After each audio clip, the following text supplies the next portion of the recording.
America is the mother of all social collapses.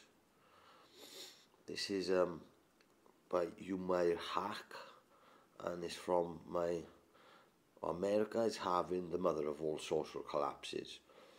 If American life feels frightening, it's because it's imploding in gruesome and catastrophic ways.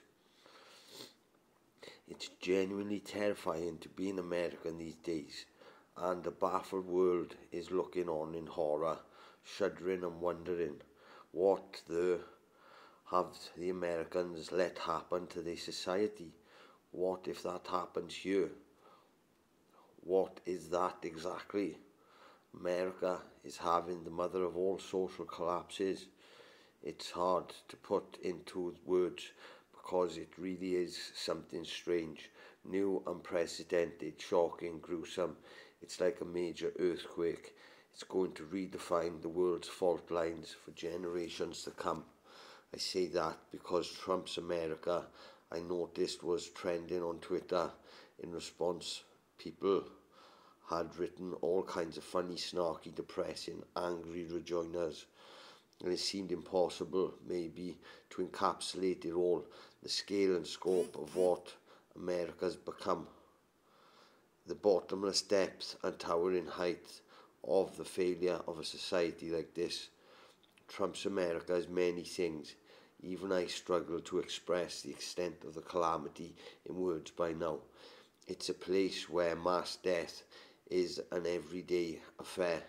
Trump's America is a plague state, racked by illness and disease. Trump's America is an economic train wreck. It's a society whose social bounds have been blown apart by hate and brutality and selfishness. It's a budding police state. Those federal agents are coming to your streets. It's a collapsing nation, one imploding into authoritarianism, poverty, disease and death. Like I said, even I struggle to put it into words.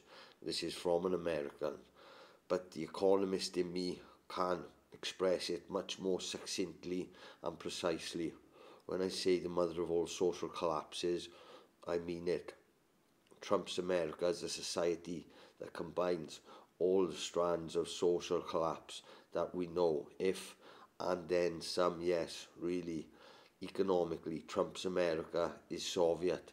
Politically and socially, it resembles Nazi Germany, and culturally, it's Taliban-esque aggressive retrograde.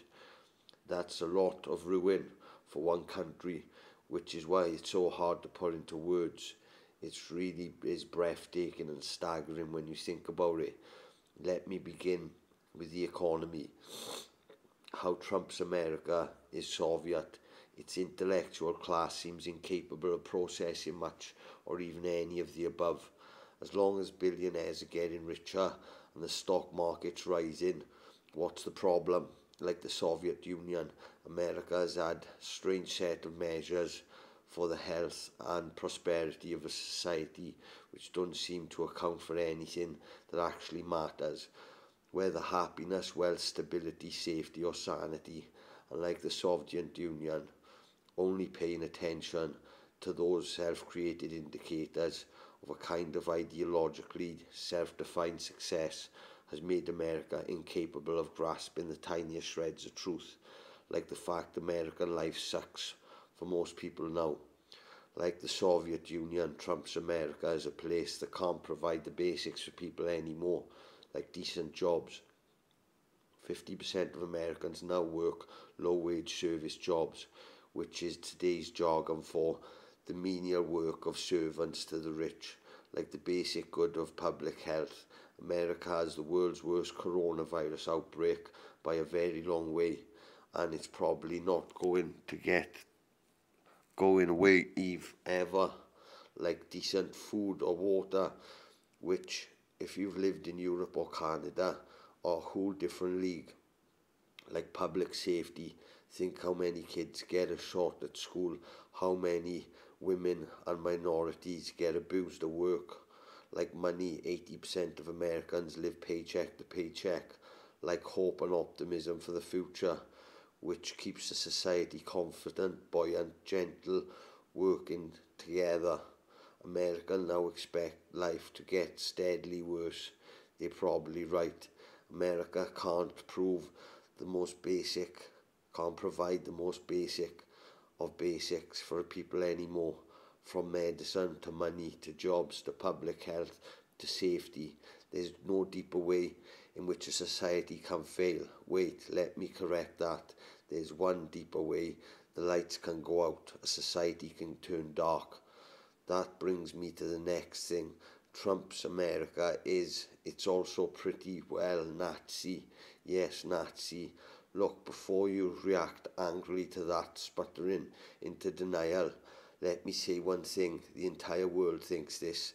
I'm only sharing with you what every single person who's not American says to me every single goddamn day. From my friend Ben, the grizzled London copper, to my friend Art in Hong Kong, to all my friends in Canada, Europe and Africa, it's the first topic of discussion I have with a baffled and horrified world. Americans are the only ones who are still in denial about it. Trump's America is pretty Nazi. Come on, it's not hard to see. Concentration camps, kids in cages in them, family separation, raids, bans, purges, hate, dehumanization and so on. Who else does that? Accountants, sure, sometimes, but when they do, they become Nazis. We're all taught about Nazism over and over again, from the time we little kids, till it sinks in. But while the entire world is now like, wow, America's turned kind of Nazi, huh? By and large, within America, that's still somehow a controversial proposition. You got a blank look from Americans when you say the word fascism, the one that everyone who's not American knows. When the mind shuts down and the truth's too dangerous to utter a word spoken, of course that's also fascism. Trump's America is a place where denial of the good people runs rampant. Nazis, what Nazis? Where denial is a crucial element, is a society turning politically Nazi. When I say America resembles Nazi Germany, politically and socially, I don't just mean the Trumpists, I also mean the regular old Americans whose only person left on the planet who's still in denial about it, like good old Germans of the 1930s. What America didn't seem to understand is these Nazi institutions would be used against them too if they didn't speak up against them. And now here we are, but where the shock troops who once hated immigrants are now beating the abducting American moms off the streets and gassing mayors of cities. That's what denial does. It enables. What happened in Nazi Germany was what political scientists politely call a silent majority. Today America has one, and for some baffling reason America seems to think a silent majority is a good thing. That polite majority who say nothing is proof of some kind of civilized nature. Nothing could be more wrong. Silent majority is not a compliment, it's an insult. It's a disappointment, a condemnation. You don't want a silent majority in a society. Silent majority paves the way for every kind of authoritarian implosion under the sun, from fascist to theocratic to kleptocratic. All of them put together in the Islamic world. The silent majority is what let the fundamentals and fanatics take over and wreck societies that were once democracies. In Nazi Germany, the silent majority is what let the Nazis seize power, then abuse it. In the Soviet Union, the unsilent majority is what let the communist machine wreck everyday society. Let me say it again because I think it's important. Americans seem to have been taught that a silent majority is a wonderful and noble thing, like some kind of sleeping dragon who will suddenly awaken and defend land from the barbarians. It isn't. Silent majority is not a good thing for a society to have. It's a terrible one. It's a patient on life. It's a patient on life support having a stroke. It's what we call the part of society who's too scared, frightened, weary, or willfully ignorant to live up to their responsibilities as citizens of a democracy. Silent majority is a bad thing, not a good one. It's a negative. It's not a sleeping dragon. It's more like a passed out drunk while barbarians set fire to the citadels. It's a sign that society has one final element necessary to implode, which is acquiescence, cowardice, or no, or indifference, or maybe all three. That brings me to the next thing. Trump's America is fanatical while good people are a silent majority. And again, that's not a good thing. The American idiot apparently wants to make America look, ironically, a lot like the Islamic world he purportedly hates.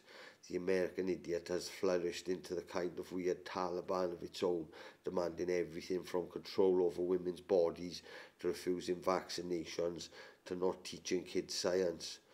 Nowhere else in the civilized world can you go and find the kind of bizarre debates you do in America over things for which there is really no debate. Should people wear masks? Does evolution exist? Should women be objects or possessions? Are minorities human beings? Is it okay for a society to be a place of constant abuse, cruelty, aggression and violence?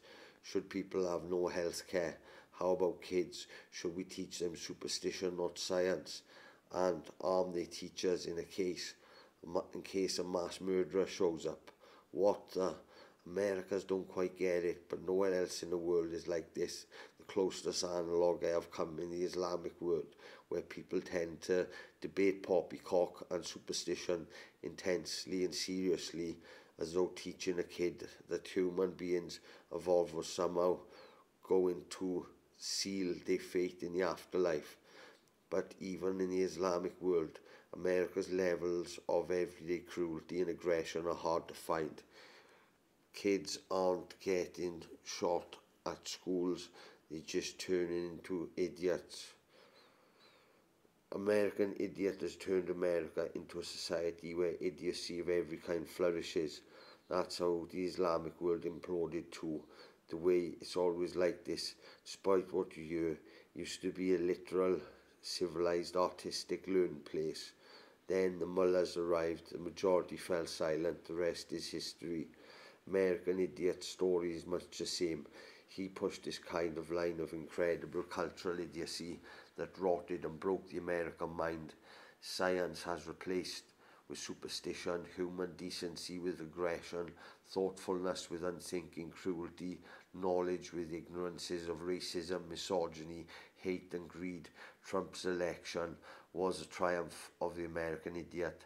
Since then, stunning leaps of idiocy have been made, because America idiot has successfully made every kind of superstition and regression a debate, and result in that American can't go anywhere. It's so busy trying to debate the American idiot if it doesn't have time or energy left to learn from a world that is now far more successful. Why is it Europeans enjoy such a vastly higher standard of living? Why don't they have to choose between their lives and their savings?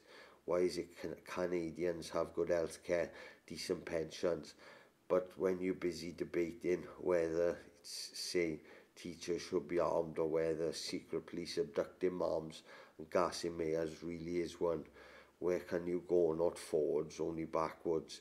It feels frightening and surreal to live in Trump's America these days, for good reasoning, because America's having the mother of all social collapses. Because if the MASC, if you want an unintentionally ironic acronym, the social collapse of Trump's America is having a super collapse. It combines the worst elements of all social collapses that we know of, hence the mother of all social collapses.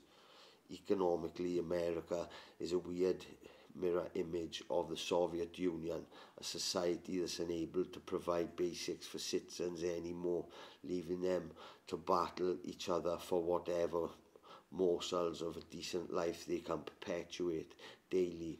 desperate battle of survival. Just like the Soviet Union, negligence or irresponsibility has led to economic stagnation, implosion in the middle of working class, into mass poverty and mass hopelessness, and now finally mass death. Political America resembles Nazi Germany, right down to the silent majority, not just the concentration camps. Secret police, silent majority that baffles all.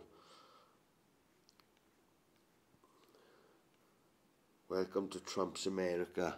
You're living through the mother of all social collapses. It might just be another 4 years. If you don't do something, it might last for much longer. Interesting.